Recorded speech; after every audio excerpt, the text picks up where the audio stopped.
আর কিছুদিন পরেই ক্রিসমাস, যা বড়দিন নামেও পরিচিত। তাই বাইরের অ্যালকোহল ও ক্ষতিকারক প্রিজারভেটিভস মেশানো কেক বাড়িতে আনার থেকে বেশ হয় যদি বাড়িতেই একটা আস্ত tasty and healthy palm cake বানিয়ে নেওয়া যায়।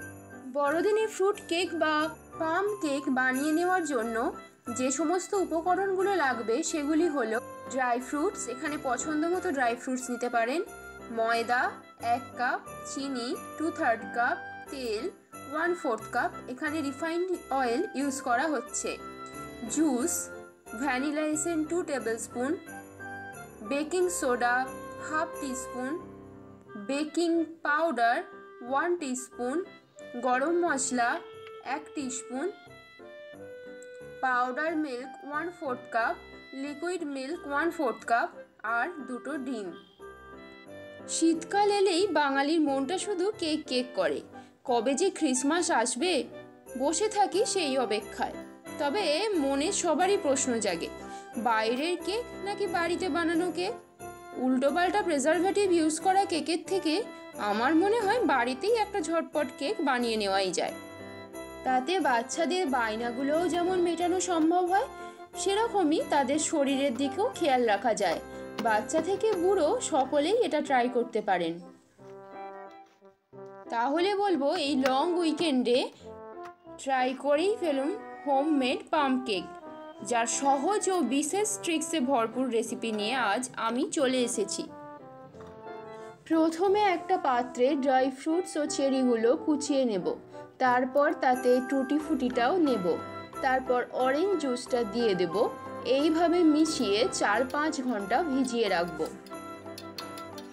এবার একটা প্যান ইন্ডাকশানে বসিয়ে গরম করে তাতে পরিমাণ মতো চিনিটি দিয়ে দেব এবং মিডিয়াম আঁচেতে চিনিটি না গলা অবধি নাড়তে থাকবো।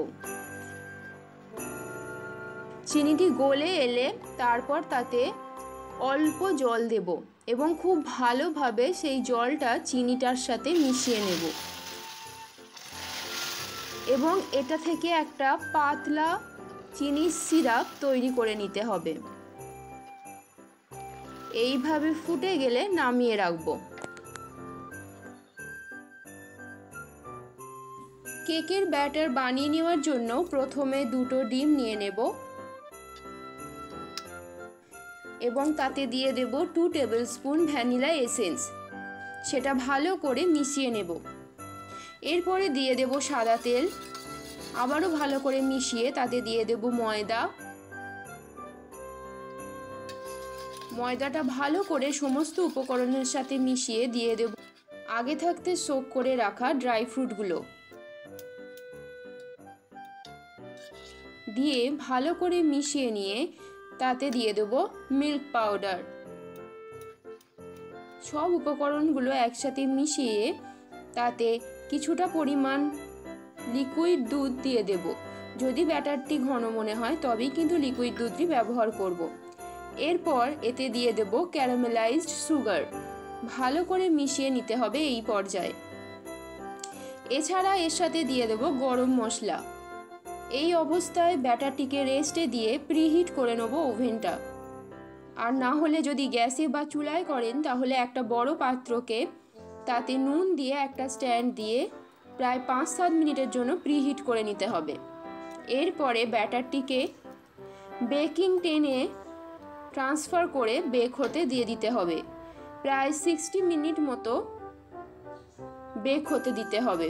তবে প্রথম 30 মিনিট বেক হওয়ার পর তাতে ডেকোরেশন করে নিতে হবে কিছু কাজু এবং ড্রাই ফ্রুটস অথবা টুটি ফুটি দিয়ে। সেই অবস্থায় ঢেকে দিয়ে আবারও 30 মিনিট বেক করে নিতে হবে।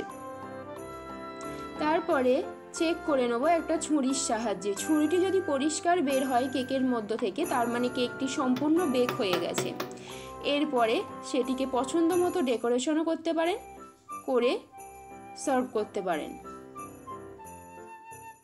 বাই দ্য ওয়ে, আমি পিউ, আপনারা দেখছেন ভিনদেশি তারার কুকিং ভিডিও। দেখা হচ্ছে আপনাদের সাথে আবার একটি নতুন রেসিপি নিয়ে নেক্সট এপিসোডে। কামনা করি আপনারা ভালো থাকবেন, সুস্থ থাকবেন। নমস্কার।